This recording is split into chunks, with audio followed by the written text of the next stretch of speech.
Okay, my name, I moved to Africa almost 30 years ago. Um, so I will greet you all. Habari, za mchana, mabibi, nabwa, mamana. Greetings, brothers and sisters. Karibuni, welcome. And salutations to all brothers and sisters and our friends and well-wishers. Welcome to this information, sharing and interactive session of the ACU in an area of London Brixton where the idea of collective enterprises is both necessary and relevant. The birth of the ACU is a result of sober reflections following the experience of individuals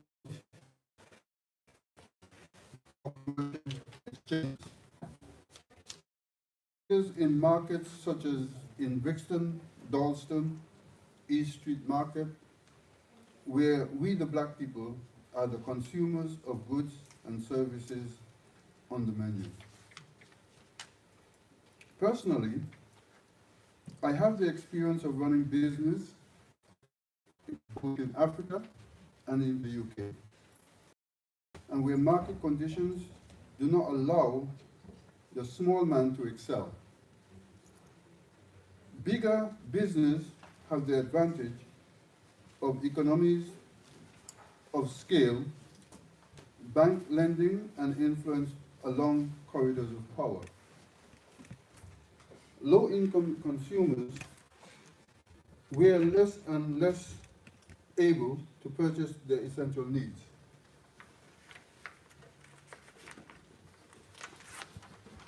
My experience doing business in Africa has taught me many things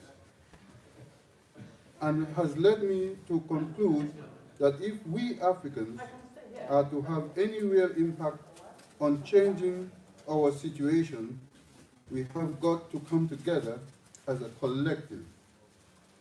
I always tell people, if you want to go to Africa to do business, it's great. You can dream in Africa bigger than you can dream in America or anywhere. But don't go alone. You need to go as a team of people. And thus my idea of the cooperative movement would be one of the best solutions to solving our problem. I've looked at all different angles that people are bringing. There are going to be multi-millionaires and billionaires coming out of Africa, but it's not going to change our condition that much. I look at the two capitalist movements, which is the two large ones, which is America, the richest, and India, the largest. Look at the poverty in both. Okay?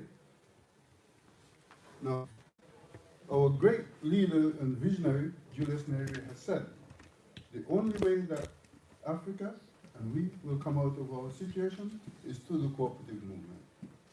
Okay?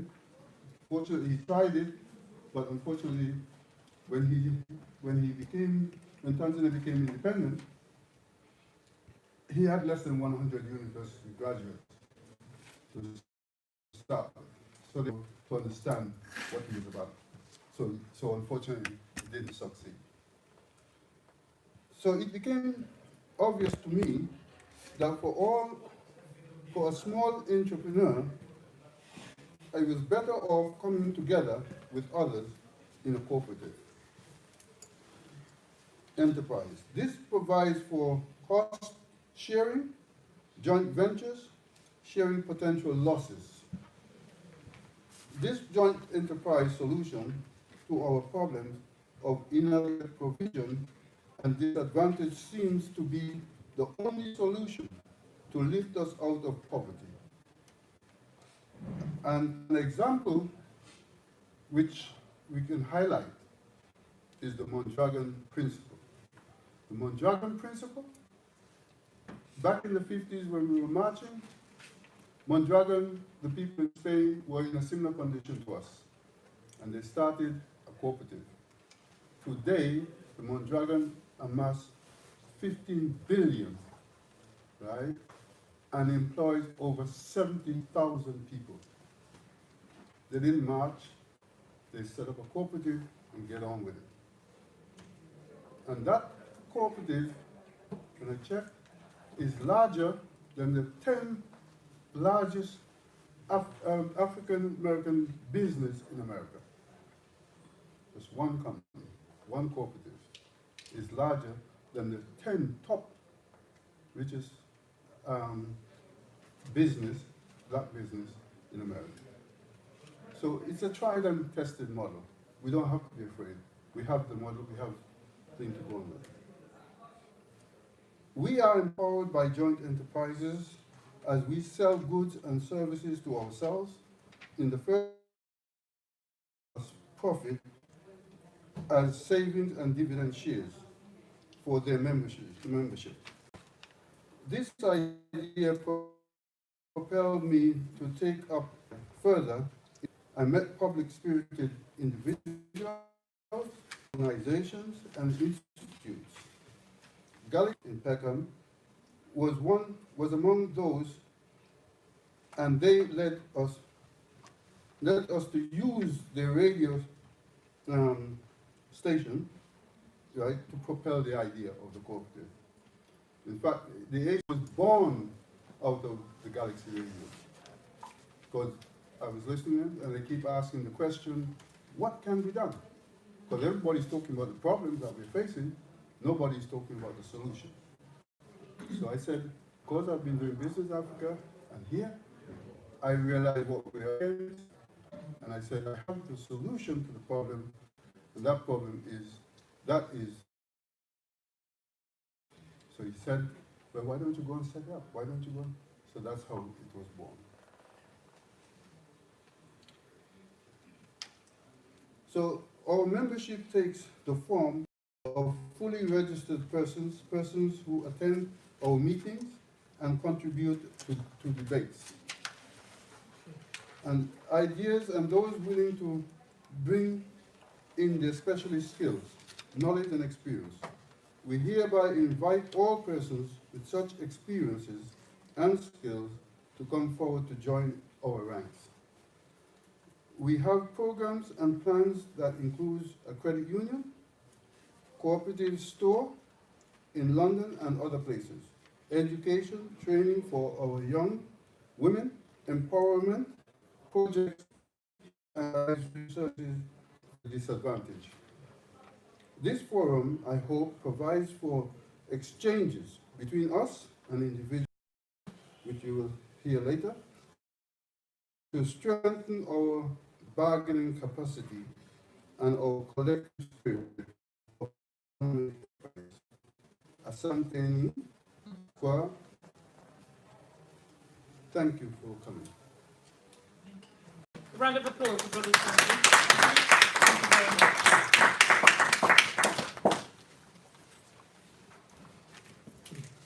Now we'll do. Yeah. Okay. Right. Good afternoon to you all. Where are you? Yeah. Can I access the? Is the live stream working, gentlemen? Yes, it is. It is now? It is. Okay, thank you. Okay, so we'll do, we'll start with this one first. But yeah, you can just link on it and then I'll pause it. We'll see a couple of minutes. Okay. Let's pause it, please. Pause it. Thank you. Okay. So we know that the concept of cooperative is something that's very popular to a lot of people. We just want to show two very short films. One is explaining the 7 cooperative principles, the principles by which cooperatives are supposed to work, and then a very short film, which is 7 minutes, is that one. Then an even shorter one, which talks about what is good about a credit union. Okay? And so we're going to talk about those two things. We need to hold those two ideas with us. We may have some time to speak, to discuss them very, very briefly, because at 3 o'clock we're supposed to go into another part of our program. Okay, so this is just to help you to to help all of us to have the same kind of understanding about cooperatives and credit unions. Okay, thank you. Yeah, please.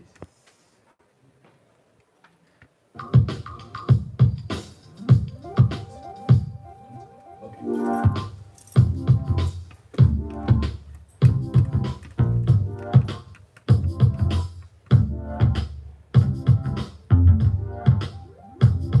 Yeah, can you hear me?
What is a credit union and how is it different from a bank? Have you ever wondered why there isn't a bank that puts people before profits? Sounds too good to be true, right? Well, actually, there is a bank that puts people before profits. It's called a credit union. A credit union is a financial cooperative where people come together to help each other reach their financial goals. We call it people helping people. Credit unions are locally run by a volunteer board of directors who are members, maybe even your neighbors. So they care about you and your family. Banks, on the other hand, are run by a paid board of directors that answers to a small group of investors, not to you. Most of the time, the board of directors and investors of a bank don't even live in your community. Credit union directors make decisions on your behalf for the benefit of all members and the credit union. Because credit unions are nonprofit, after expenses are paid and reserves are set aside, surplus earnings are returned to members in different ways, such as lower interest rates on loans, higher interest rates on savings, and lower fees. And credit unions offer more free services than banks. Because banks are for-profit, bankers make decisions that increase their profits at your expense, and they return those profits to the investors who own the bank.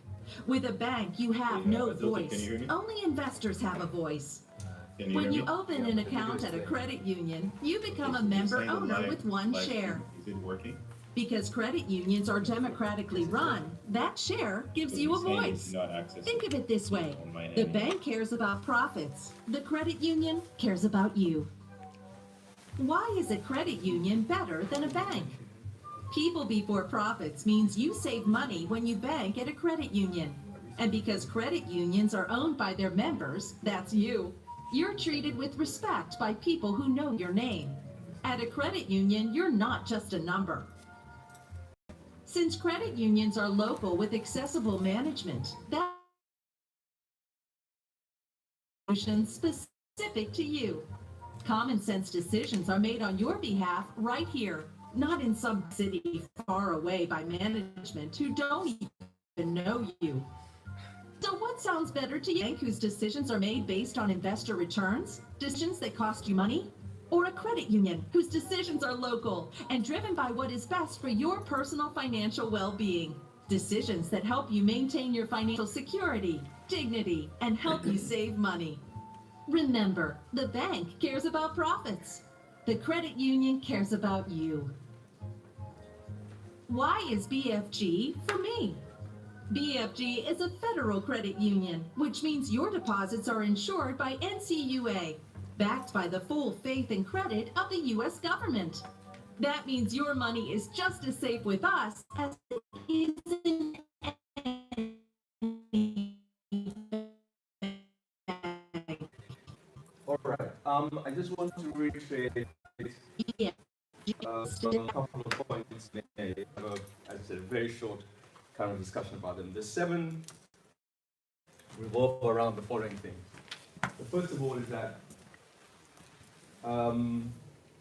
what we're trying to do with the African Cooperative Union is that we have this thing which is an investment sort of vehicle, investment fund, a credit union. Now, credit union is a kind of cooperative. So, first of all, the 7 cooperative principles apply to that credit union. And the 7 corporate principles are that you have open, anybody can join, right? That it is democratic. So most businesses you know of, it'll be the number of shares you have will decide how much power you have. But in a cooperative, it's one person, one vote, irrespective of the number of shares you have. Number 2, there's economic participation, which means you contribute either through work or through money, and that's what gives you a share. You have to participate in the process, right? You can't be an external investor. It's not possible. Number 4, you are autonomous. In other words, what the credit union or what the cooperative decides, yes. And you skipped 3. 3 was economic participation. Economic, okay. Yeah, economic participation. All right. So 2 was democracy. 3 was economic participation. You have to be involved. Number 2 is democracy. Okay. Yeah. Number 2 is democracy. 1 is open participation. 4 is autonomy. Okay? Which means that you decide what you do. Yes? What is autonomy? Autonomy means basically the corporate what to do. It's the members who decide what they should do within the framework of the law of the land. Yes? Collective. Yeah. So it's that group that decides. Okay. Not any anybody else. And decide democratically. Okay? Number 5 is learning. So in the process of in the forming a cooperative, you always have tasks because a cooperative is a business, right? So if you are working in your business, you're always trying to. So that's the number 5.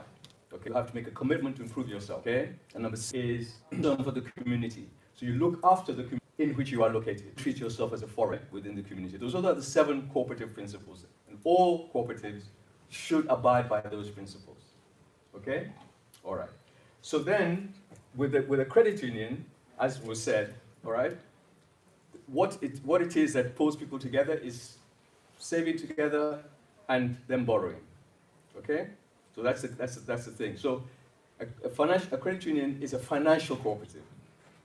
All right, so it's just one type of cooperative, and in fact, it's a financial cooperative, but it's also what we would call a consumer cooperative, and I will talk a bit about that later on after this. So it's a consumer cooperative, and it abides by, right? That's what one intends to do, right? By people who don't have a lot and actually make them have a lot.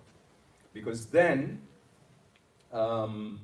whereas it used to be so in the past, in this country, until 2012, credit unions could not have businesses as many and could not lend to people who wanted to start their own businesses, right? After 2012, that was possible. Okay, so now we're saying we have a means to accumulate money and then to use that money to support people to start their own business. And that's what we're trying to do. So the first stage is to create that fund, which is what we're trying to do with creating the credit union. And then the next stage will be encouraging those who are part of the credit union, yes, to start their businesses and supporting them in that process. Yes, So there will be collectively, obviously. exactly. Like you'd Yes, have a members meeting. yes, Yeah, absolutely. like say Tom A would like to purchase a building, for example. Yes, Yeah. So obviously, collectively, the decision will be made for the interest of the corporation as well as to buy the building for the community. okay, let's separate two things. The credit union can finance somebody who wants to start their own cooperative enterprise. So if you want to go into their business of buying buildings, right, you would have to borrow that money from the credit union. It is not the credit union that is buying the building. It is you and a group of you, cooperative of you, that is buying the building. That's right. You with me? Yes. So the decision that the credit union has to make is, do we lend you the money, Exactly. right? Or if you don't have everything you need, how do we help you to get all the things you need so that we can lend you the money? And that's what we need. We need. Yeah? And That's the idea. Sorry, yes. are we at the stage where the borrowers should also be cooperative themselves, a group rather than an individual? Or- Yes, the cooperative, the people who borrow should be a cooperative. Yeah. And the That's the whole idea, right? Like you principle- just said, no outsiders can't come in unless they've No, no. joined Yeah, into the exactly, corporation. exactly. So there wouldn't be any outside investment per se? No. Okay. No, Okay. that is exactly the whole And point. that's why we have the African Cooperative Union, so that we join and become forces within that, and we work within that. Okay. Yes. So I hope that That's clear. outline is Yeah. clear. Yeah? Okay. Sorry, didn't see you. Take principle. Yes. Size of one shareholder coincide with number of votes, or is it No. one man, one vote? One person, one vote. I want you to make it clear. One person, one vote. Yeah. The amount of money you have is not part of the deal. We're not operating like the normal businesses that you know. Yes. So I've got a couple of questions. Firstly, what's the minimum age? Okay. So for for what? For being a cooperative member, can a 12-year-old do it? Okay, Like Jacob okay. Rees-Mogg? There are for credit unions. There's provision for young people to become members of credit unions. Fantastic. So that is there. Yeah. Yeah, But I don't think there's any age limit. fantastic. Parents can enroll their children without any Fantastic. problem. And then Yes. the FCA stuff, like the insurance and the money, is that involved in this? Yes. Just So- like the banks? So let me deal with this issue. In this country and in many other countries, there's what is called generically a depositor protection scheme, yes, or deposit insurance scheme. So if you put your money into an organization that is regulated by the FCA, yes, then that money is insured. African Cooperative Union is already regulated by the FCA. We are already regulated by the FCA. We are trying to create this credit union, which will also be regulated by the FCA. So the money in the African Cooperative Union and the money in the credit union, when it is formed, will be covered under this protection. In this country, as of 2013, the amount of money that is protected is £85,000. Okay? So if you have up to that much in any financial organization that is regulated by the FCA, if that organization has a problem, you will be recompensed up to that amount. So basically you are not in any risk of losing your money. Okay? That's the short. Provided the organization is regulated. If it is unregulated, then you have no protection. But we intend to have, as I said, African Cooperative Union is already regulated by FCA, and the credit union will be regulated by the So will FCA. members actually have proof of this regulation while signing up into the union? You see, We have a chart, we have a number, the financial on this number. banner here, and all the things we've given you, The number we is- give you our number. Lecturer, can I answer that one? Regulated by the FCA, and we've Financial given you Services our Authority. number. Right. So you Call can up check the with the FCA Check. whether or not we are It's just a regulated. form of security. Yeah, Yes. absolutely. I understand. Absolutely, I understand. Yes. Can I just ask something? Because I've just noticed in British credit unions now, even though you assume that they're under the FCA, but actually now some of them are under Prudential, which apparently says that they're separate from the FCA regulations. No, the Prudential Conduct Prudential Authority Authority, and the Financial Conduct Authority work together. In fact, when you make an application for a credit union, you actually don't apply to the FCA, you apply to the Prudential Conduct Authority. But then, for you to be approved, when you're approved, the regulations of the FCA cover you. Yeah. You actually don't apply to the FCA, you apply to the Prudential Conduct Authority. Yeah. Okay. Yes. I just want to go over the membership. Yes. Obviously, I'm here in Brixton. I don't live in Brixton. I'm not here. I live further away. But if I wanted to support and I want to be part of that, but maybe necessarily I couldn't be here all the time to participate in everything that was happening. So is that? Yeah, go ahead. Yeah. Yeah. Okay. You want? I'm a Londoner who relocated to Yorkshire, Mm-hmm. and I've joined, Mm-hmm. and we have meetings via Zoom Yeah. when I'm not able to be here. Yeah. So I'm living proof that you can get outside London. No. Just when I heard you say that, Yeah. you know, it's for. Sure. So maybe Yeah. so I just wanted to know Yeah. how that would work. There you go. So that's fine. Okay. That's fine. All right. Any other questions? Can I just answer one more thing? The difference with the African Cooperative Union, we have set it up so that it covers all black people in UK, wherever you are. Okay? We're not restricted to one place or one community, nothing. All of us can be involved. It's our thing. So if you wanted to input some money, you'd go to your local bank, per se, and like maybe, you know, because you're not at the actual location, to actually input your money. Bank transfer. Well, we bank with the cooperative at the moment. Our bank is the cooperative, and you can go online, you can deposit money into the account as you will. Yeah, that's just online though. Deposit money into any cooperative bank, Any cooperative bank. any cooperative bank, Okay. yeah, Branch, Yeah. right. any branch, yeah, Right, okay? Because, as I said, we're with the cooperative bank at right, present, yeah. okay, okay. No, okay, the bank account of the African Cooperative Union is held in the cooperative bank. So any money that you pays into the African Cooperative Union bank account, which is currently held in the cooperative bank. So many cooperatives. Yeah, until when we set up the credit union, Sorry, then what was the question? your money will go into the credit union. No, you can put your money, no. We happen to bank, the African Cooperative Union happens to bank with the cooperative bank. Just like if your bank was Lloyd's, if I want to pay you, I have to pay into your bank at Lloyd's, isn't it? Your account at Lloyd's. So you have to pay us at our account at the cooperative bank. That's all. So you have to give your account, the Absolutely, account yes. number to Yes, me. If I want to- exactly, yes, that's it. Yeah. How does it work in terms of transparency? How do you mean which bit of transparency do you want? Okay, I mean, being a member, do you get to see what is going into the cooperative bank? Absolutely. What's going? Yes. As you're a member, you have. So you get to As see a member, you have kind of shareholder rights. Right, okay. You with me? Yeah. So reports are produced on a regular basis. You have a right to see them. Not only do you have a right to see them, you will see them. Yeah. It's not a matter of I have a right, so can I exercise my right?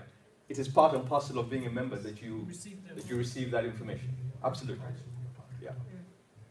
And yes. How about annual audited accounts and? Yes, we have them. Reports of the year. We have them. Yeah.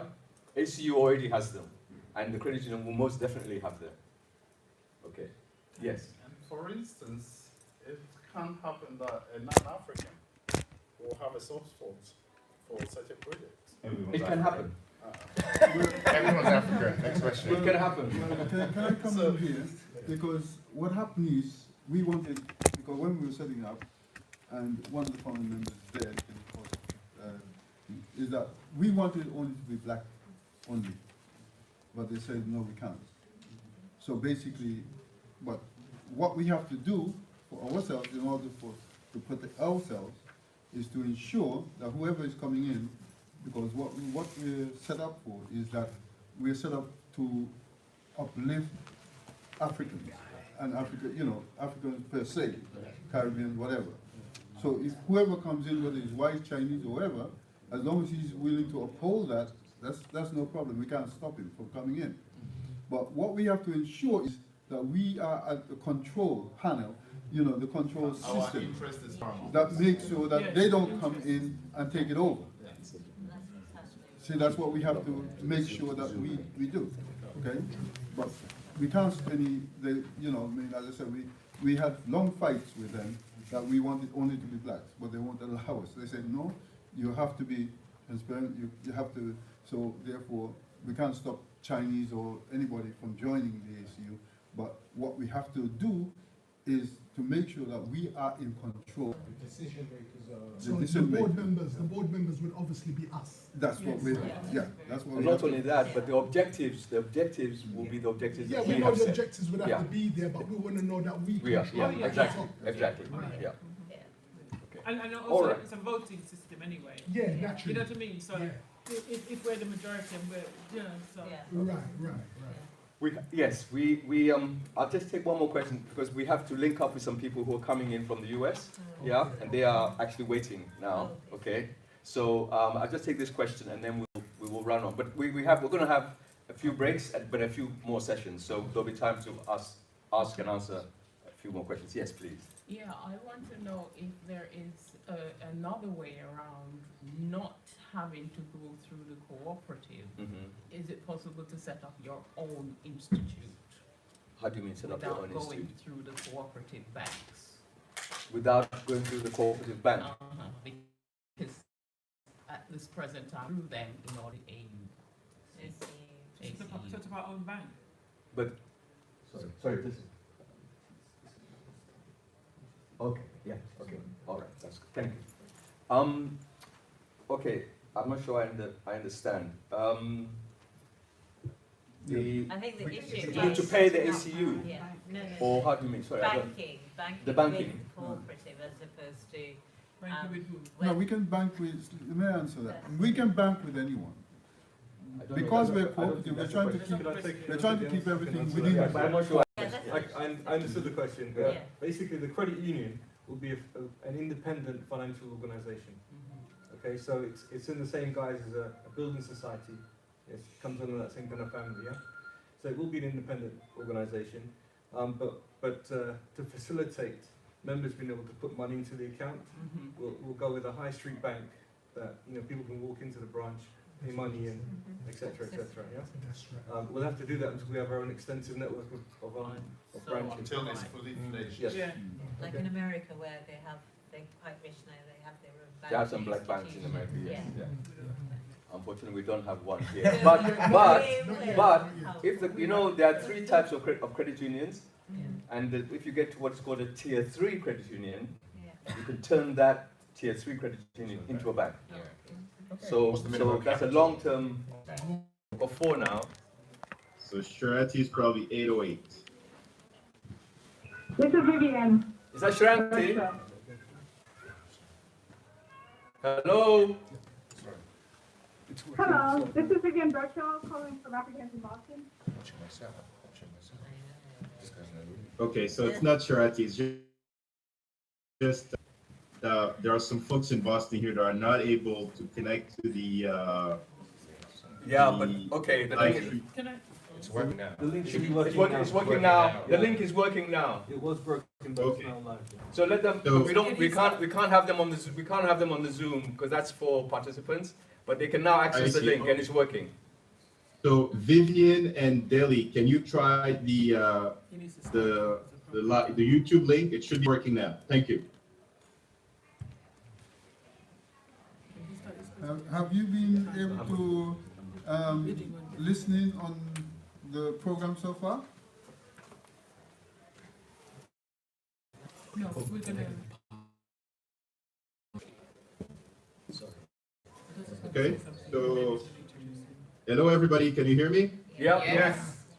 All right, so my name is Vori. I'm the president of Africans in Boston, and I'm connecting with you guys here live from Boston, Massachusetts. How's everybody doing? Great. All right, excellent. So we are very excited to participate, talk and conversation on credit union, and today I'm going to share with you guys a little bit on our model and here in Boston and New England. So Africans in Boston is an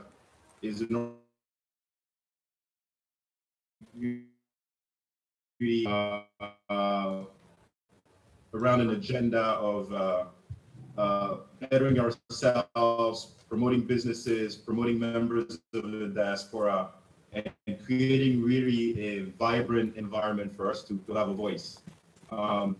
We've been 2011, and it is basically the mothership of all the different initiatives and programs that we are launching in New England, and the Diaspora Credit Union being one of them. So let me open my items that I have on the slides. So can I share that with you, Adote? Yes, please, go ahead. Yes. Okay, so I want to make sure I can do it.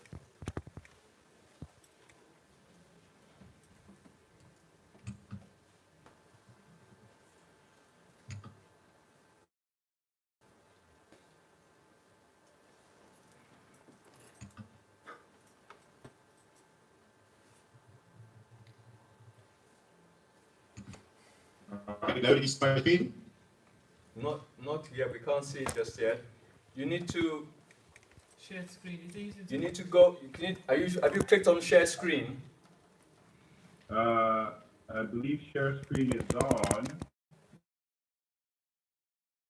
You have to click on the document. Okay.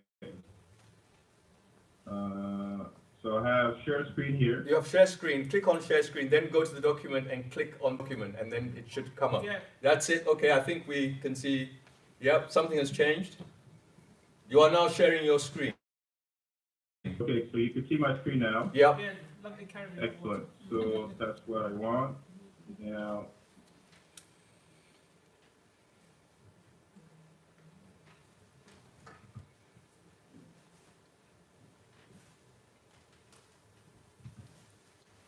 Okay, great. You can see your logo and yep.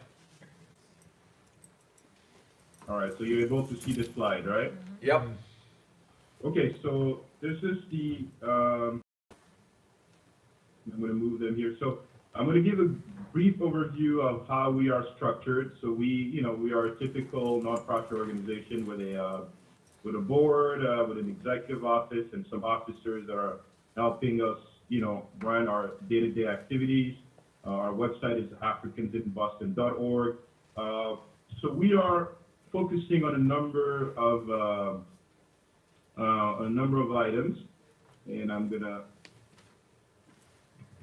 one is obviously events. We African people are very event oriented. Can you see the slide? Can you see the website here? Yeah.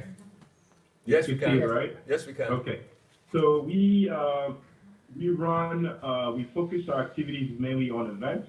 So we are essentially the center hub for all the African events that are taking place in Boston and beyond, because we are really not just focusing on Boston, but New England. So when there's a major event happening in the area, we want people to find that information by coming to our website. And we do have some signature events. Akuna Sundays is our social event where we gather typically at African-owned venue, Nigerian restaurants, Ethiopian restaurants.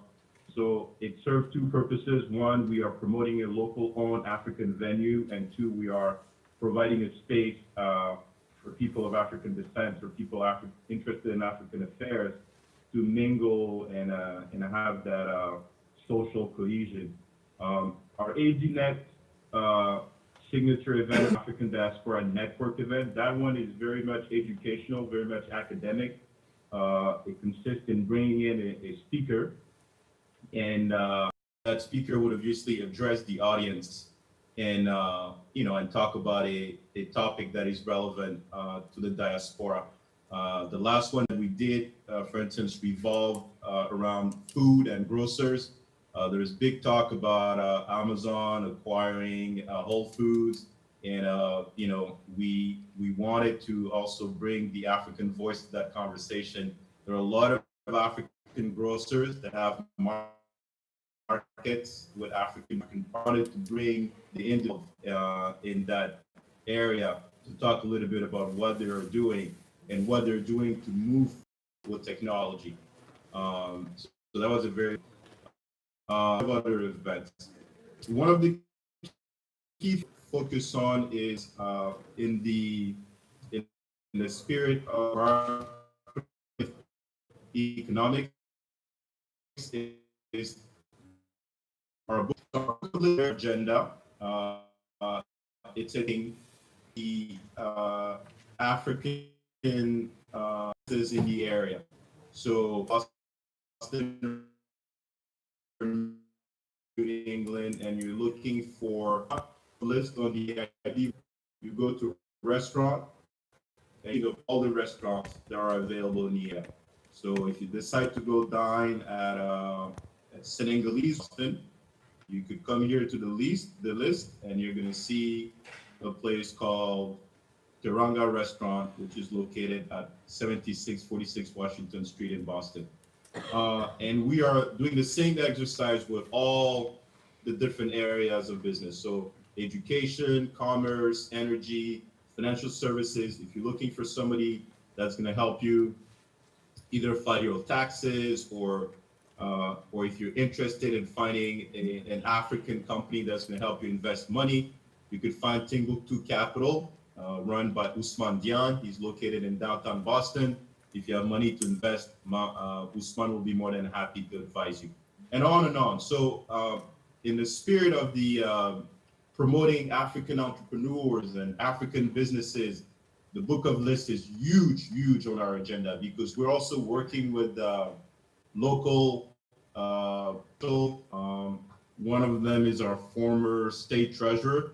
He's really a champion of small businesses. So we're working with them to promote these businesses, right? We want these businesses down the road to have a book, to have an annual, data on how much they're doing in terms of sales, in terms of revenue, and work together to find ways to help them succeed even more so that it could be examples of what entrepreneurship and business ownership is about. And this is ongoing work. We want to be able to develop this agenda all across the different areas and capture all the different businesses that are here in Massachusetts and New England. And you can understand why this is very important when we talked about cooperatives or the economics of a credit union, when businesses need loans and equipment and financing and advising to be able to succeed and thrive. And I'll mention, so that I don't dwell too much on this, the other thing that we're also doing along the line, the list of organization. Again, it's the listing of all the different African organizations in Massachusetts, England. So for instance, if you start with A, you could see that African, that's us. We are the mothership, we have our address, Vori, the president, Vivian, the executive director, our website, and on. You could find the African Bridge Network, which is run by Emmanuel Owusu of Ghanaian descent. Their focus is very much on bridging the trying to mentor African or young Africans with professionals in the industry so that they could find jobs and go to school to retrain if needed.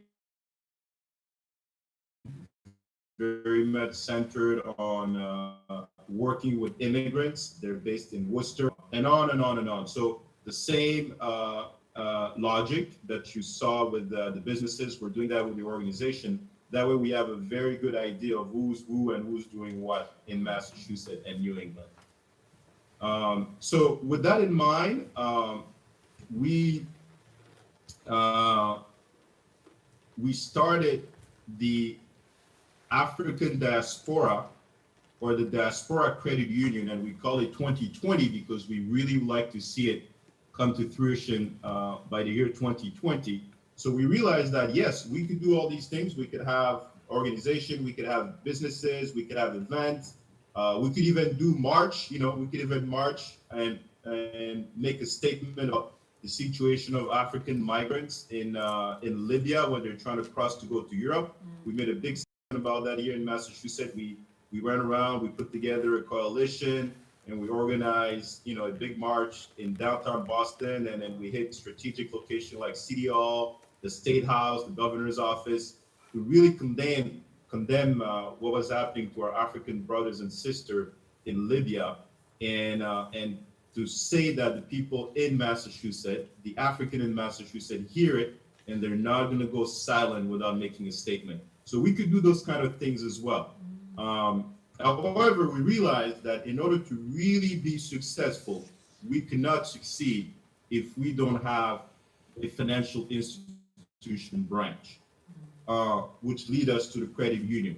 All these things, but especially in a place like Boston, Massachusetts, where finance is a big part of the economy, we realize that as Africans of the diaspora, as member of the 6th region, we need to have a financial institution. And we realize that the credit union is a good way launching that initiative, the Diaspora Credit Union 2020. So we are working, we're starting to work with an anti-national credit union administration of the agency at the federal level that administer credit union. So we need to work with them, follow their guidelines, and in terms of what are the required steps to get there. So there's some research involved in terms of the money that we need to raise, in terms of what we need to do with our membership, in terms of following all the federal regulations to get there. So we put together a roadmap, okay? And that's a document that I can summarize essentially in 4 phases. There's a phases where we want to mobilize and make people aware of what we're doing. So we want to spread the word and participate in an event like this one where people are going to hear about what we're doing. We want to second phase where we're time researching and working with the National Credit Union Administration, because this is a very regulated industry. So we want to make sure that legally and at the federal and the state level, we are compliant. And then finally, want people to make contributions, because we're not going to get there if people don't get their feet wet and make contribution. And then with all that process moving forward and implementing that, we believe that by 2020, first branch of a credit union in Boston serving the diaspora. And we believe that once we establish our credit union, it's going to open to launch a number of investment initiatives. So I will leave it up to that, and because I believe I have 15 minutes, maybe we could open it to a Q&A and start a conversation. Thank you. Excellent. Thank you very much. Thank you. Okay. Shiranti, hi. Can you hear me? Okay. Can you speak? I can hear you. Ah, great. Okay, yes. Would you like to speak to us now? Because then we'll take the questions and answers to all the 3 groups at the end. Yeah. Got you. Thank you very much, Vure. All right. Hey, y'all. Sorry I was a little late this morning. We're actually central time, so I'm an hour behind 9 over here. So I'm just going to talk through, I think a lot of our work in Minnesota actually dates back to and so we are my name is Charlotte. I'm the Director of Engagement and Membership Experience. Sorry, where's that coming from? Which is the emerging Black-led credit union here in and so we started specifically after, so during the BLM movement, we actually, the Black Lives Matter movement, we had police shootings here in the Twin So in November 2015, Mark Clark was killed by and then July, Orlando Castillo And so at the time, myself, Malik, our director, and other Black organizers, we had back in October hosted an occupation of the 4th Precinct, which was a department whose officer, Jamar Clark, and it was winter tundra, and so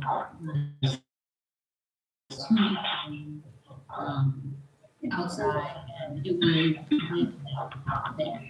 during the day. It was really that fellowship being into a very different scene, where there were white supremacists. Shanti, sorry, just a second. There's somebody online who has got the background noise.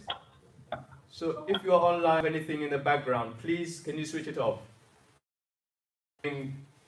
It's getting in the way of us hearing what is being said. Okay. It's now we can't hear it, which means that that's Shanti, please go ahead. Okay, technology is a thing. It's okay. So yeah, and so we had and this is 2015 that I'm talking about.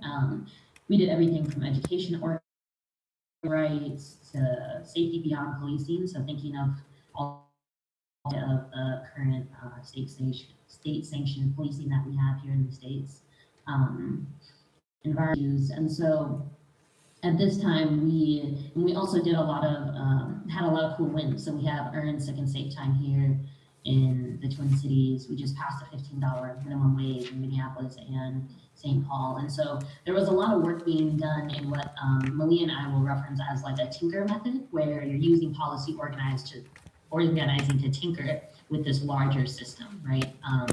And what kept on happening was you had, for this occupation, you had these young Black organizers, predominantly young Black women and femmes, physically putting their bodies on the line to try to serve as a buffer between the state-sanctioned violence and what our communities were going through.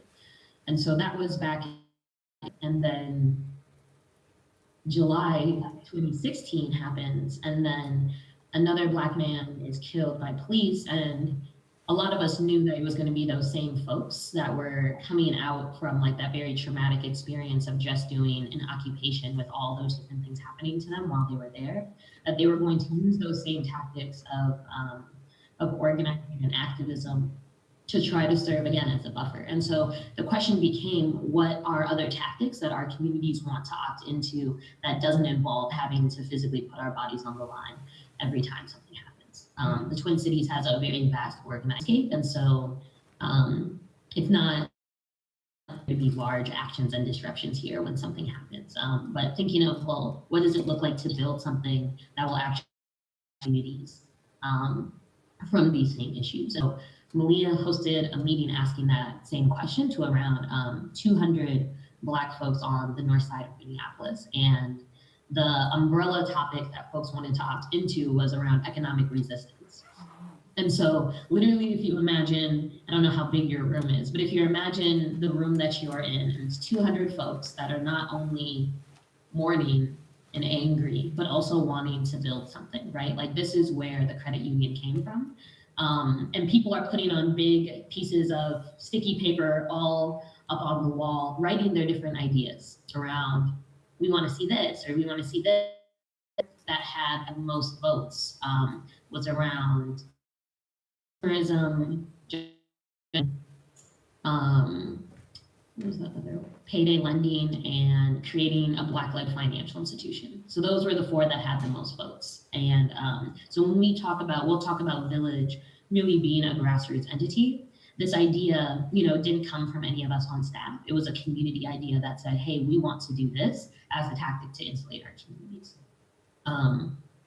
So that's where Village came from. And so that group that hosted that meeting is now called Blexit. And so we currently are having a Northside holiday crawl, which is all around Black consumerism here in Minneapolis. And that's hosted yearly. And they do a lot of education and research around those four topics, and creating a Black-led financial institution. At the time, Village is slated to be community development credit union. But at the time, it wasn't a bank, a credit union, community development financial institution. It was just this entity that was Black-led. And so after that, Malia really took on the charge of figuring out, like, okay, well, how do you start a process? As before mentioned, there is a lot between like the state and national regulation. And so we started doing a chip drive, which essentially was people taking a pledge, a survey, saying that they would move their money, and also from them asking what kind of financial products and services they would want to see in their credit union. So we started that last year. And then this summer, one thing that was really interesting, we had been doing a lot of development work and base building around just like making sure folks knew that there was this credit union that we were developing. And we had a pledge offers and say, you know, I'm standing in this line at Walmart, 60 people waiting to.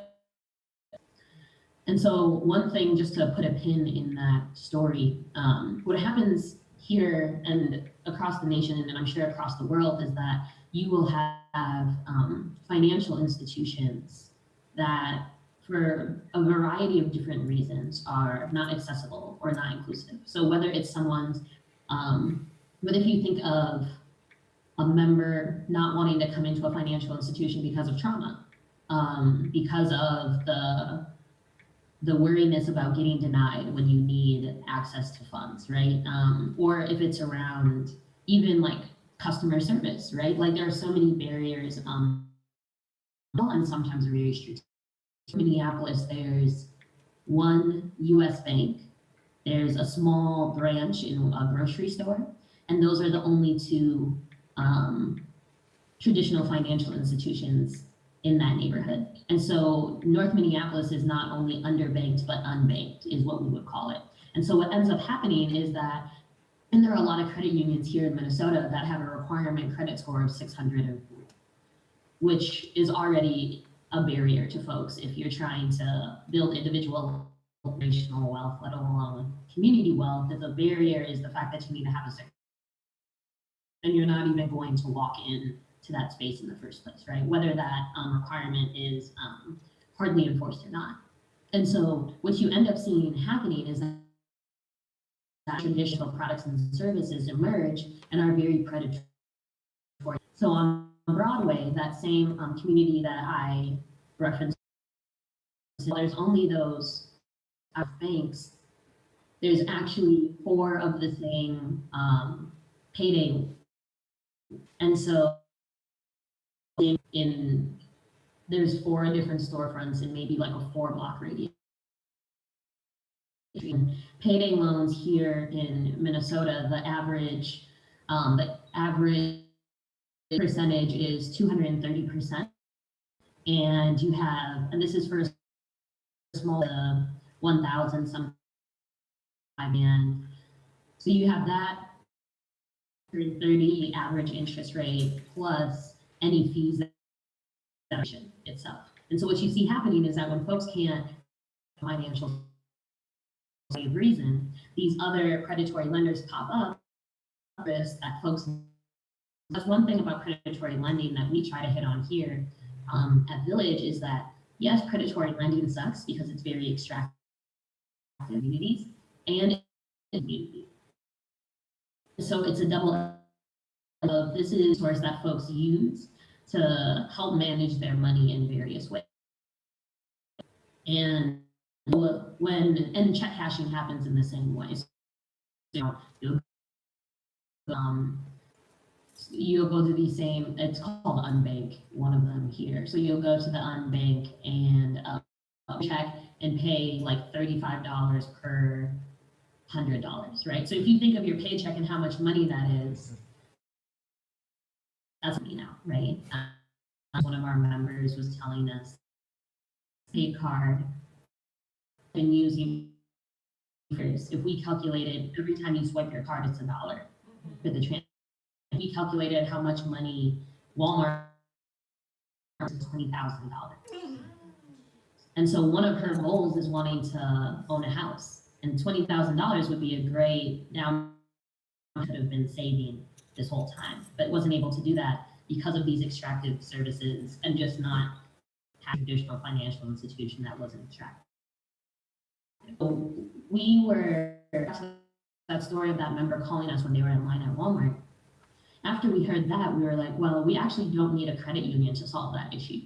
We're doing this credit union development. This is this past summer. Union development. What would it look like for us to start lending others? Similar to a payday loan, but what a payday loan is that you have to pay it back in 2 weeks. That's why I call it payday loan. Because you're supposed to pay it back your next payday. But what ends up happening is being able to afford all the fees and that accumulate, then you end up taking it to cover that. You probably are needing your whole check when your check comes in instead of paying these absorbent fees. And so we said, okay, we're still in the process, but we can start alternative to payday loans and isn't extractive. To disrupt the predatory lending system that we have here in Minneapolis, and to use it as well. We were still knew that we were coming. It was coming to us, getting numbers, and we call it the New Day loan is our alternative. And so this loan is it's similar to a small dollar loan, so it's up to $500, and we termed it, so we pay it back for up to 6 months, and it's at 0 to 8% interest. And we start this summer in July and have 100% repayment. So part of our intake process is really around. I mentioned this idea of around the trauma that people have, and which makes sense because you have Wells Fargo, you have U.S. Bank, you have funds pipelines, right? Like there's very real reasons why people do not trust, and being a financial understanding show up in our spaces, institution like that. And so a lot of our intake process, so the loan is the applications, all people fill it out, actual analysis with our members. So this is asking questions around their money and mental health and other, and also what are other ways that they want to grow around. Do they want to credit, long-term financial goals, or getting for college, things of this nature, so that we're on our financial products and services to build essentially a how do I say, like files on our members of understanding what each member wants to village can actually be that institution. We like to make sure, and so similar to the whole, I mentioned that this is a grassroots effort. Community members came up with the want of having a financial institution. Our member called us and said, when you guys going to open, because I'm standing in this line, and we went and created a product. And so a lot of what we want to do, and this comes from the fact that most of us come from organizing backgrounds, is that we are very much wanting to invest in our members in the forefront really heavy, as well as continued after we open, so that our members can actually feel comfortable telling us what they need, right? Like we, regardless of if we're from community, here's this product, is coming to us and that we're struggling with. Here's something that I would like to see the credit union do, and then we get to go do those things. And I think the last thing that I'll add, or one of the last things I'll add, is that we, similar to the New Day loan that we created, participants wanted us to take on financial education. And so again, not needing a credit union to start doing that, And so we created a series called Money Talks that actually launches next week. Really around like how do you build, instead of the way that we describe like finances here is like imagine this normally works for like this analogy normally works for folks here in the States, but no one will raise their hand because no one in the States knows how to play cricket. And I'm like, well, let's all imagine we're in this room, snap your fingers, and then everyone is on a cricket field by themselves. You don't know who's on your team. You have this bat that doesn't look like a bat that you recognize. People are running around making points, and you're plopped here, expected to know the tools that you're supposed to be using to score a point, know who's on your team, and know how to essentially looks like. In that scenario, to be able to succeed. And similar to our financial landscape here, it's the same thing that happened. We're plopped into this already has a rule book that no one gave you the playbook on.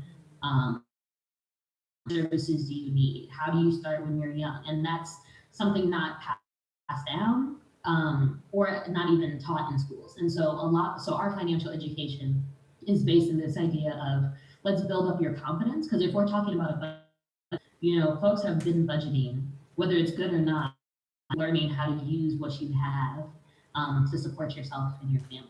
And so let's give you some tools, let's build up this confidence so that you can actually feel use us as a backup, right? And so it's more of a popular education model than someone teaching the terms, because that also doesn't stick very well. So update on the credit union side, we submitted our application this summer, right when we launched the New Day loan. And so we are going to be hearing back from the State Department of Commerce here in Minnesota, because we'll be a state chartered credit union instead of a nationally chartered credit union, and go through the NC Credit Union Administration Insurance, a decision by Commerce at the end of this month, and then our application goes to NCUA to get approval for insurance. And so it's looking good so far. So we've heard from the Department of Commerce, and we're slated to open this June. So yeah, that was it. Okay, thank you.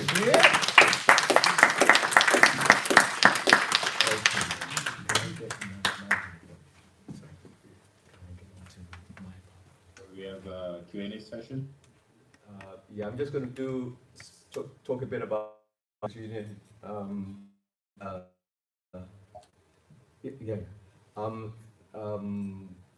Sharanthi, thank you very much for that. That was very helpful, very good. I'm sure there are going to be quite a lot of questions coming your way, so be ready. No, okay.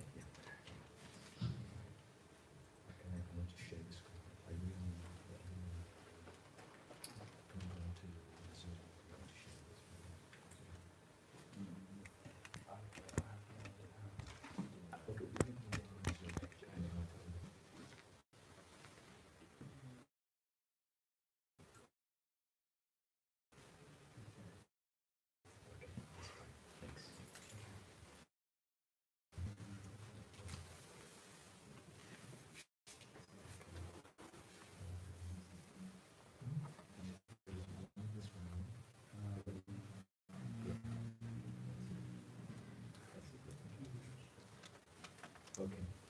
I'm sharing my screen. Yes. Okay, great. So let me just talk.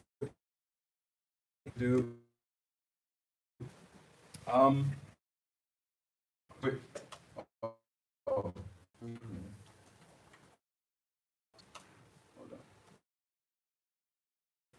So the African Cooperative, this initiative, the African Union, as we're calling it, and as I've said earlier, it is to have a credit union that will provide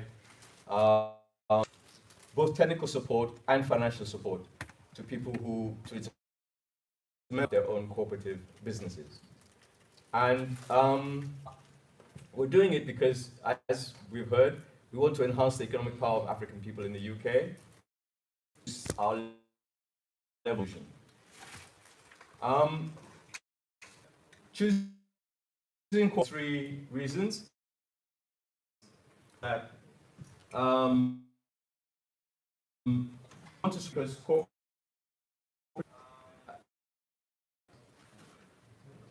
they have the possibility of growing in a way in which the other business forms always grow. We have the cooperatives are known to cooperatives uplift more of this community more than other ways of doing things, and so that's why we're doing it. Perhaps from a financial point of view, lending to is safer than lending to an individual. And although I assured that you had 0 defaults on the loans that you've been giving, so that would be interesting for us to talk about that. But those are the reasons. The African Cooperative Union, as I say, already exists. What, you can't be seen?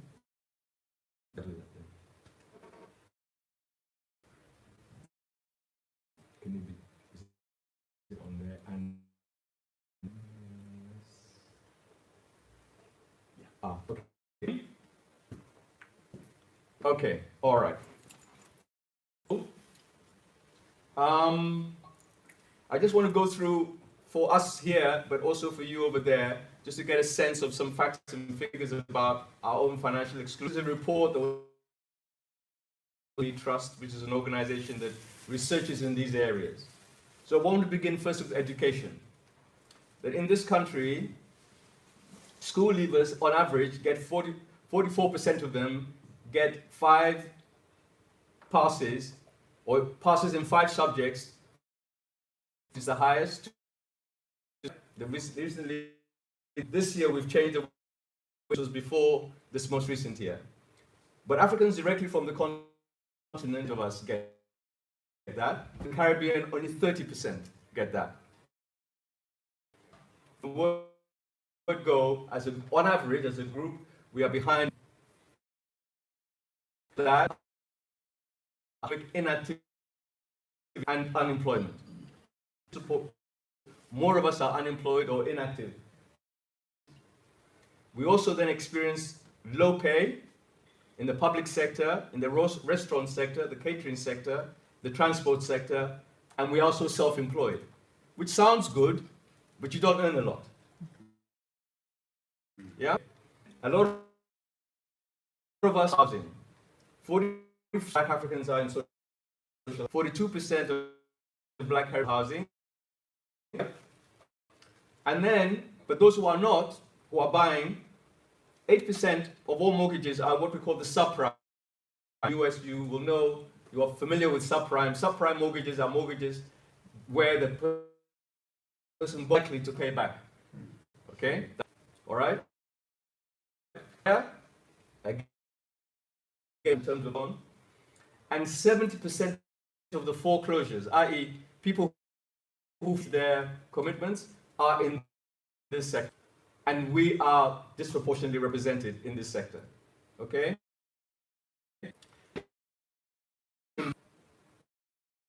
10% do not have a bank account. 5% in the bottom fifth of the bank account, but 20% Black do not have a bank account. Okay? This is part of the financial exclusion. In terms of credit, 7% people to access. Okay? In the low income, 127 months, or 11% to service. And it's borrowed 330 million. You're on benefit and you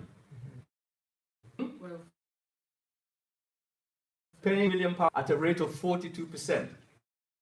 And African people are just in that category. ISAs are savings that are held 34% of them, 14% of black households have them. Yeah? Building society, 55% of them, percent of black households. Ownership of stocks and shares, that is directly businesses, 23% of white households have them, of black households. So, what? Yeah, know why we are where we are, and that is what we're trying to deal with. In terms of national leaders are insured, 50% of the households people are disproportionately that. So these are the reasons that we need to do something. The credit union we're trying to form is going to have a strong on. That's what we want. Obviously, we will have physical presences around the cities around the UK. We've done some basic analysis in England. African people represent 10%. So we can expect that they try and target. Okay. Those of you who are recognize these names, the rest of where you can see some of the places where we have the population. Okay. Where are we now? First of all, what have we done? In the Association of British Credit Unions, you want to start a credit, up a study group underneath them. Set up a study group, okay? So 15 steps that we have to go through, and we are going through. All right? Sorry, oops. All right. One of the, what is our so-called common bond? You know about credit unions, you know. The reason why they're small is because they're all right? So thanks. Yes. What's the name of the body that you... Association of British Credit Unions Limited. Okay. Now, the one way to get around that, what we have done is to say that anybody who's a member of the African Corporate Credit Union, that is how we've credit union. There's no geographic limit on who can belong to a cooperative union. Oh, okay. I was going to ask. Without that, we wouldn't have a national credit union. We have to get around problem. Okay? Then establish, which is what I said, which is that we want to lend money to happening to. Oh, hold on. Can you still? Yeah. No, it seems like the link has been cut. Did I press something? Is it? Join the meeting.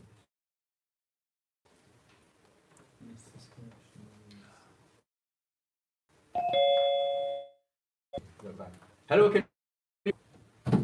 Yes. Okay. Oh,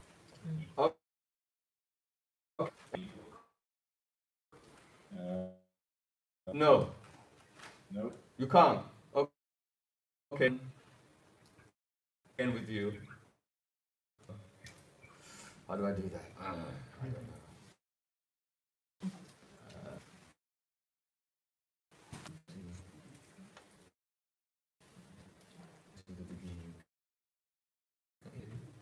I have to go back again.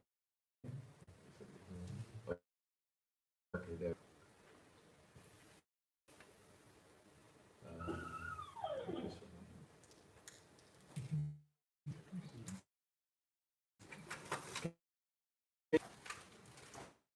Great. What do I need? What do I do?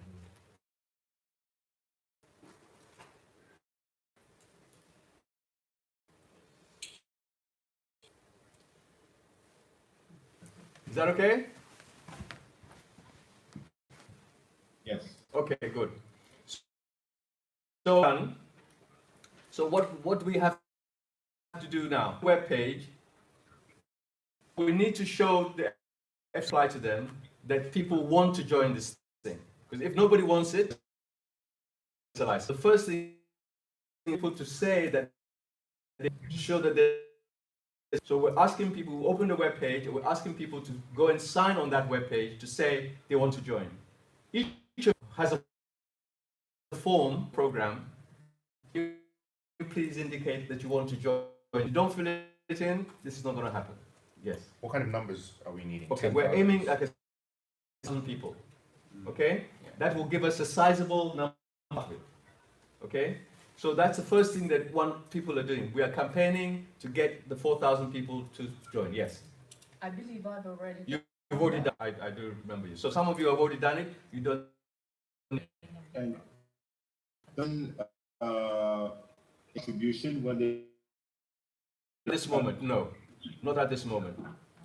So we need to get those pledges, but we roughly 150,000 to because the money cannot be used to set it up. That money is only loans. Yeah, you can't pay salaries with it. You can't do anything like that with it. The rules are very strict on that. How many pledges have we had? Okay, so we right, and we have just that have pledged today. Okay, but okay, that's where we are going to move forward. So we have to get the membership. Okay, that's two separate things. We have to develop a business operations model, right? We have to develop a business plan. We have to develop a governance structure and processes, right? And then we can make the application to the PRA authority. So that's what we have to do.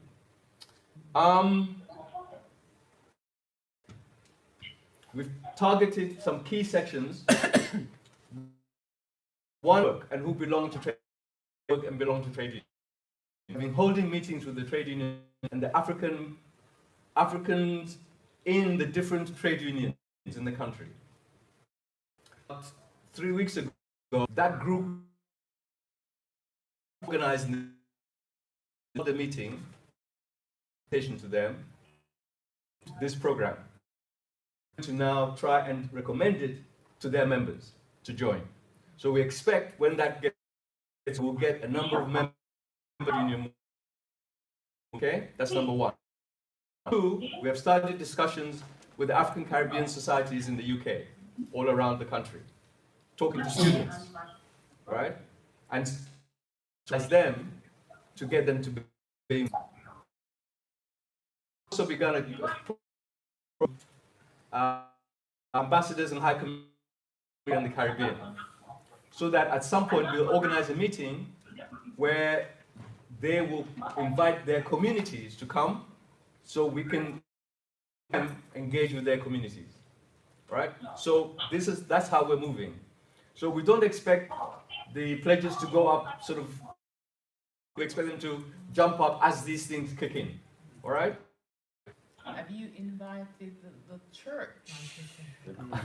We'll come to. It's not so straightforward. We've had some very preliminary discussions with the churches, but churches want to have credit. Some churches have credit unions. In fact, the Pentecostal Church has the most, which is the best capitalized credit union in the country. But you have to go to that church.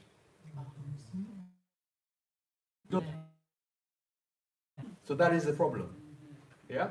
So we need to turn it around and say it doesn't matter which church you go to. You with me? That is it. So then, society and FISTs, which is a different category again, is to tackle sections bit by bit. And Also approach the cooperative association within England. the UK, Cooperative UK, yes. Yeah. We are, African Cooperative Union is a member of Cooperatives UK. Yeah. So the model we are trying works elsewhere. We know this. let me just give you very quickly some examples. The largest worker cooperative in the world is in Spain. It's in northern Spain, the Basque country. It's called Mondragon. This has got 85,000 people who are members, right? They produce a whole range of different things. They have shops, they grow food, they make industrial goods, they manufacture, they make washing machines, dishwashers, they make parts for cars, they make parts for jet engines. They have a diversity cooperatives. Yes? Run by different groups of people, yes. So it works. And their annual turnover is 13. Another example is a place, a part of Italy called Emilia Romagna, Italy. Yeah? That is a part of the world that has the densest, more cooperatives per person than anywhere else in the world. Okay? So, and it is the 5th richest part of the European Union.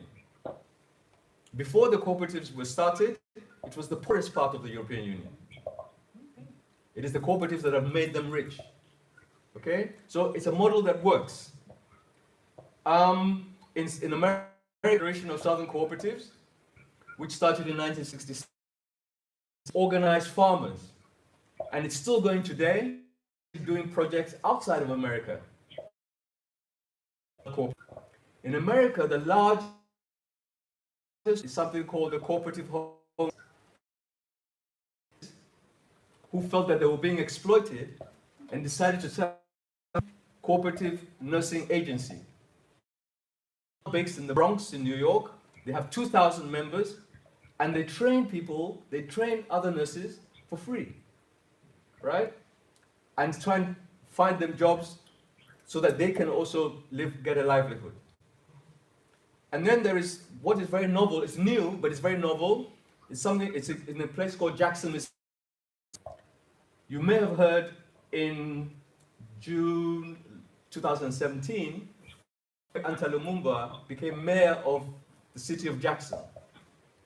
He won a land. His father had been mayor before briefly and died. That is not the point of significance. What is the point of significance? They wanted to have a black state in the US. But then they found that Jackson has got more black people than any, and they are very poor. So they had this campaign, and they started to hold meetings to discuss. And they held meetings for a long time, and they sorted out a number of issues. And one of the issues was two things. One, power. They have to create economic empowerment. Able to get people in power, because as a result of these meetings, those who would go into power became identified. Yes? And they went into power, they got elected. Then they started a whole process called Cooperation Jackson, which is setting up within Jackson. Right? So this is now all within this one town. And they are working on it. And so far they have been successful. So these are the kinds of initiatives that work. The last one I want to bring to your attention is what we call SACCOs from Kenya. SACCOs are savings and cooperative credit organizations. Now, unlike here, where it was only in 2012 where you could lend for business, Kenya have been lending to business for a long time. In fact, the amount of money that the credit unions in Kenya have is twice what the British credit unions have. Right? Very successful. Globally, the Kenyan SACCOs are the 7th most successful group of financial cooperatives in the world. So it works. We don't have very far. We know this works if we put our mind to it. So these are just some examples, right? So what we want is that in the first year, we're hoping to get 400 in the first year to support, right? That could just be students. Whoever, it's just, it can be done, right? Okay. Then that money businesses is out. Radio stations, accountants, lawyers, nursing homes, stations, buildings maintenance, publishers, right? Clothes retailers, African malls, restaurants, jewelry developers. All of these can be formed by the members of the, and they can have their own cooperative businesses. That is a powerful weapon. Hmm? Can I just say one thing? The thing I said, we are the biggest business that the world has ever known. Bigger than Walmart, bigger than the Chinese company, bigger than, if we're going, and that's what the African Cooperative Union hoping to do, to link with them, join with American. That's what we have to do. So, how do we expect to benefit? In many, many ways. First of all, we will get business ownership. Ownership is the source of wealth in the society. We will have financial muscle. We will be able to create our own, and we will be in employment. Remember the figures I quoted to you before? We will have and we will improve our level of skill. We will have the opportunity to improve our level. We will then be able to use those resources to pursue our political ends. Today we sit down and talk a lot and say let's do this, we'll do this. We don't have the money to do it. But this is a way to achieve what we want to do politically. Naturally, ourselves. What we're going to do, culture. Yes, grow our own food, our own music, make our own jewelry, our own clothes, and so on and so on and so forth. Develop, tell our own stories, publish our own books, and so on. Yes, so we are going to. This is going to help. Logically, it will help to repair. So it's not just about money. Yeah? Around repairing of ourselves. Okay. So this is where it comes down to you, because we have to move together. We who are working on this cannot do this alone. We need to work together. And so we're calling on you. We'll go and be done. That is the presentation so far about what we're trying to do.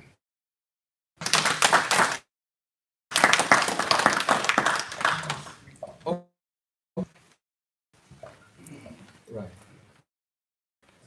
Yes. Okay. Join you. Good afternoon to you. Welcome. We are ready to for you to hear what you to say, but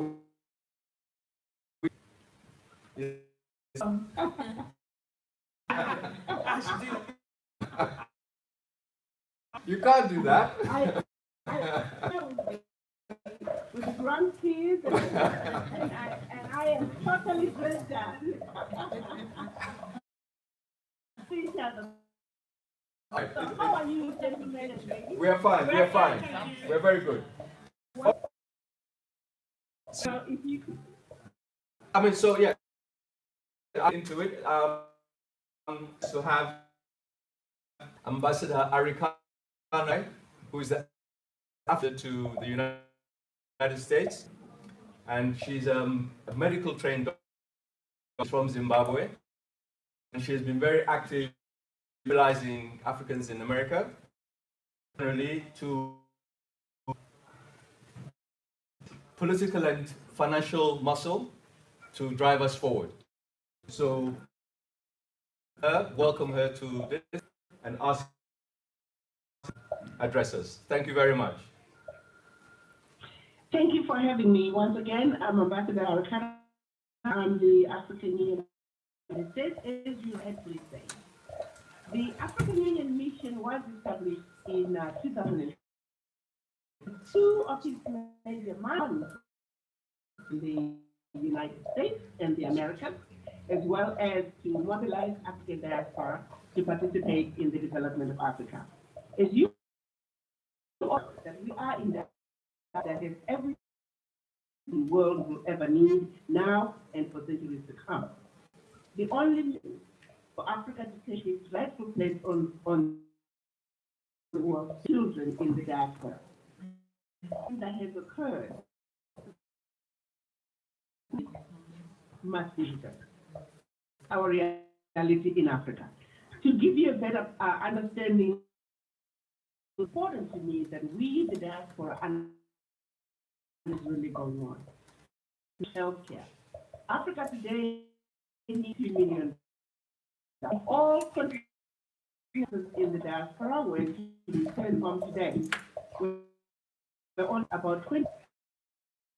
Clearly see, no amount of money put into healthcare would give us the desired result. The same education at all levels. Africa needs of the brain drain to occur. The diaspora has got to participate. It is just that simple. Now, how do we go about investing in the brain drain? How do we go about getting the diaspora to get involved in Africa in a very coordinated way that our they came to Africa, their whole objective was Africa. Continue to exploit Africa. Sadly, remains alive and well today. Allow me to take you back to before. The Berlin was an event to Africa is today. So the colonial masters who met in Berlin in 1884 during the came to meet, so they themselves effectively exploit Africa. That was the whole purpose. Because prior to that, they were beginning to fight the loot from the local people. Since they met in 1880, they sat across from the map of Africa in the country cannot survive on their own. One, two, way of surviving, they are easy to undermine. So it is now, after the Berlin Conference, we have countries like Burundi, countries that exist today, that was put in 3 years ago. We have not been able to undo. So for those who seem to say, but after the Berlin Conference, well, guess what?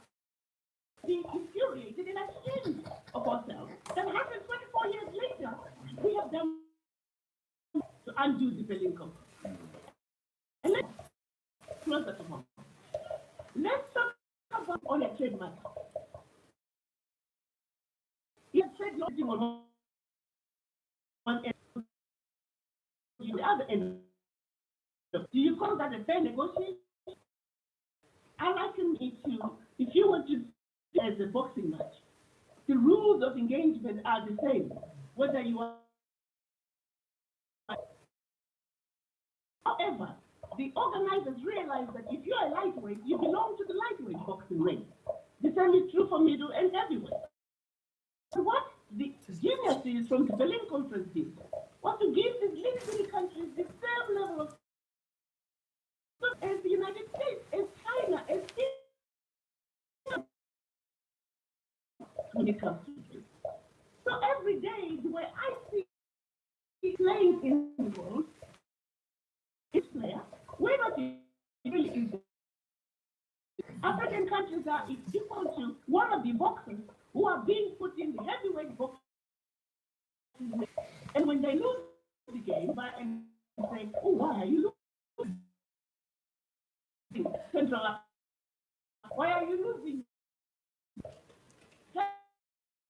So that's a definite issue that we must understand as Africans, that we will try because of the way we were chopped up, of the way the Berlin Conference was a strike for us, to begin to think ultimately about the Africans. I'm going to pass that for a second. That wasn't bad enough. 2008 and 2001, France leads to sign a pact for the continuation of colonization. The part of colonization has been legalized. The first one, they told the Francophone African countries that we brought you teaspoons and forks and knives and taught you to sit at the table, taught you trade, schools and hospitals and some roads and railways that basically were designed to pull the resources to the nearest exit point out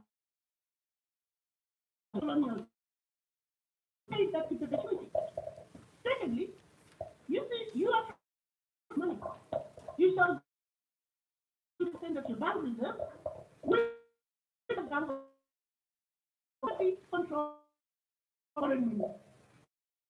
You put in control. You said that 85% French stock market, the returns will to this day. France is taking out of those countries over $500 billion every year. The latest figures are for every 14 billion taken by France out of Africa, when they invested in the French stock market, they are realizing upwards of $300 billion. So in reality, as you can see, France alone is taking out of Africa between actual deposits from the country and the returns on the investment every year. Nobody. They want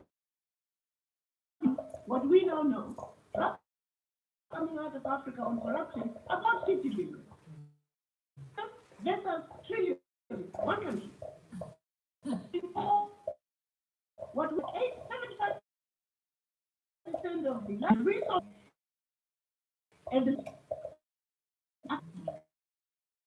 by companies that go back to colonization. Nobody is talking about it. That is before Belgium, Germany, Spain, all these colonies have strong in Africa and continuing to exploit Africa quietly. Continue with the colonization, the pact for the continuation of colonization. Let's stay on the money. Of the these countries linked to the French French bank, national bank.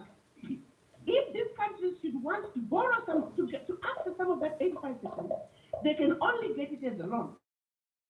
That's after they have submitted their finance previous year. If approved, they get it as your own money. That's our reality. This is still ongoing. So that's the third one. France saying, discovered or yet to be discovered, we have the first right of refusal. To this day, all those resources, natural resources, including oil, who are mining those resources are the ones running the oil rig. Francophone African countries get 20%, what do they call it again? They get royalty, around 12. African countries cannot sell their resources. It is forbidden by the Pact for the Continuation of Colonialism. It's all big contracts. French companies have the set right to those contracts. Which is why today you call the water company, the telephone company, the electricity company, building of major projects like airports, roads, railways, the companies have the same. Remains the case to this day. They told that military equipment from France, you can only have your military trained by France. We have to invest notice if we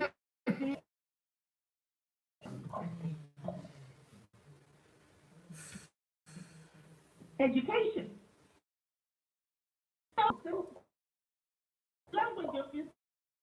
your official language.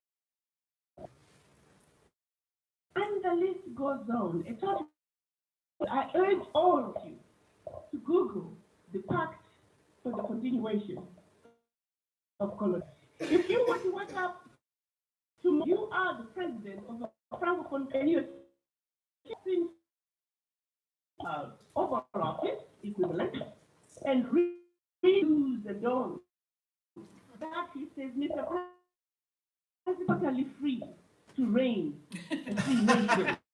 Reduce the dawn. What power do you? And now, that's not to say no African leader has tried several within the Francophone. We tried colonization, continuation of each one of them were assassinated, and it is clearly documented who his leaders were trying to push back out of the pact for the.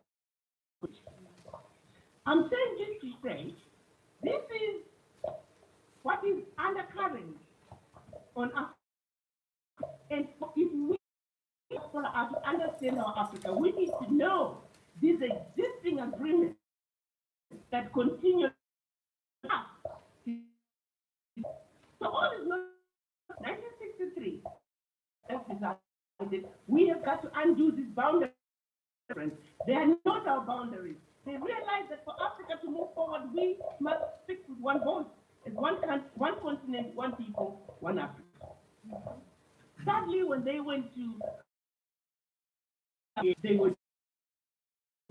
we had, which were Kwame Nkrumah, Ben Bella, Galal Nasser, Haile Selassie, Sekou Touré. They were saying, Africa for the Africans and African Union now. Unfortunately, the nationalists who were led by the likes of Nyerere, they were more demand one Africa now, let's go slow, let's maintain the countries as they stand.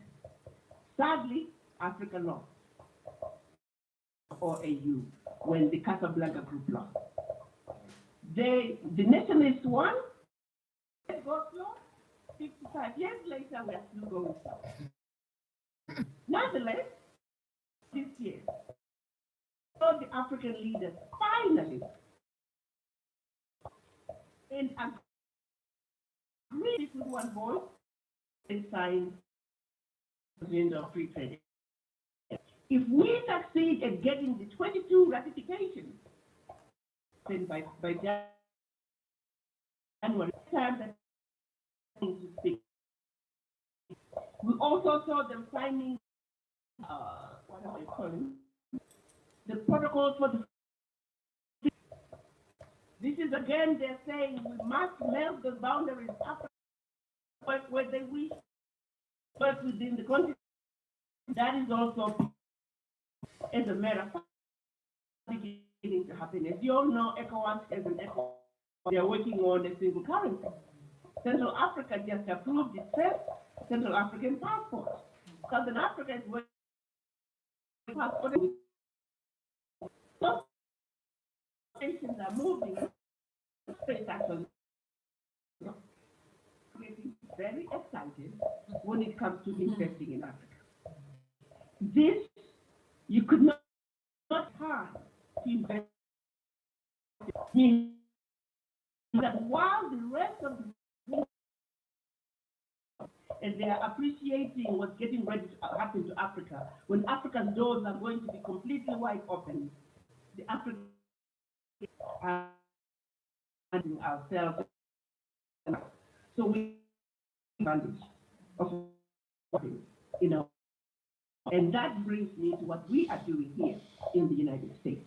So realizing, continent is getting ready to go in the need for the drain, realize Africa is efficient.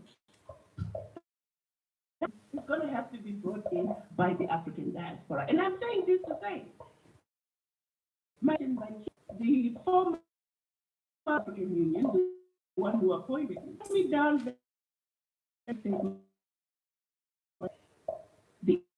all the African heads of state are grappling with is the issue of the African diaspora. They are all in African diaspora and participate in the development of Africa. The difficult and a lot of Africans give contracts. They know very many cases they have diaspora as employees of those companies. Diaspora themselves are actually the ones doing the work. There is a problem. The diaspora must organize. We would sooner work that is organized. And that, she said, that I have from how you're going to do it. But we need you to help us bring the diaspora home. With that in mind, being a diaspora, attending the issues the diaspora go through, I know many of us have tried to go home, and it's very difficult. Many have come back. A few have managed to stay. I know many of us have gone home to run and take positions in politics. We have not succeeded because there's no funding. We ourselves, as the diaspora, as a constituency, we are not supporting ourselves. Our divisions are much deeper rooted than we realize. We're divided according to our countries, or divided according to tribes, we're divided according to just divided. So look at what the organizations are doing. You look at the Indian diaspora in this country, Americans, the French Americans, the Spanish Americans, they're all organized. They believe in their countries of origin. But when you look at us Africans, we are not even organized when it comes to whatever country we are from. Within Liberia, Ghana, Zimbabwe, see that we don't well among. We don't even believe, let alone each other. But that has got to change. Because I don't know about all of you. That's in our circumstances as black people in Africa, but around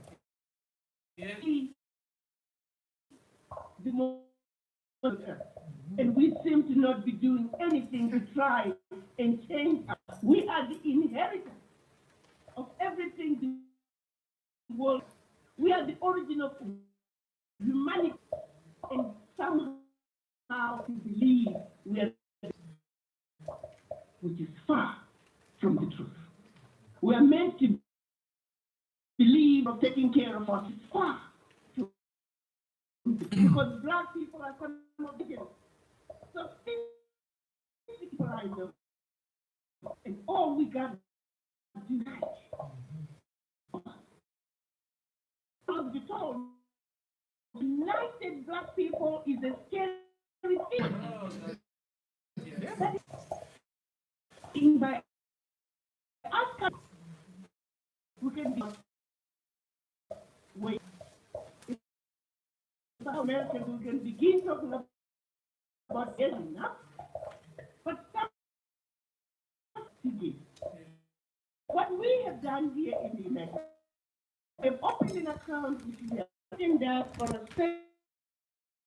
investment account. It is an, but it falls under one umbrella. So when one you steal your money out whenever you want, but we're saying if you and you want to participate in Africa and live in there. Our hope is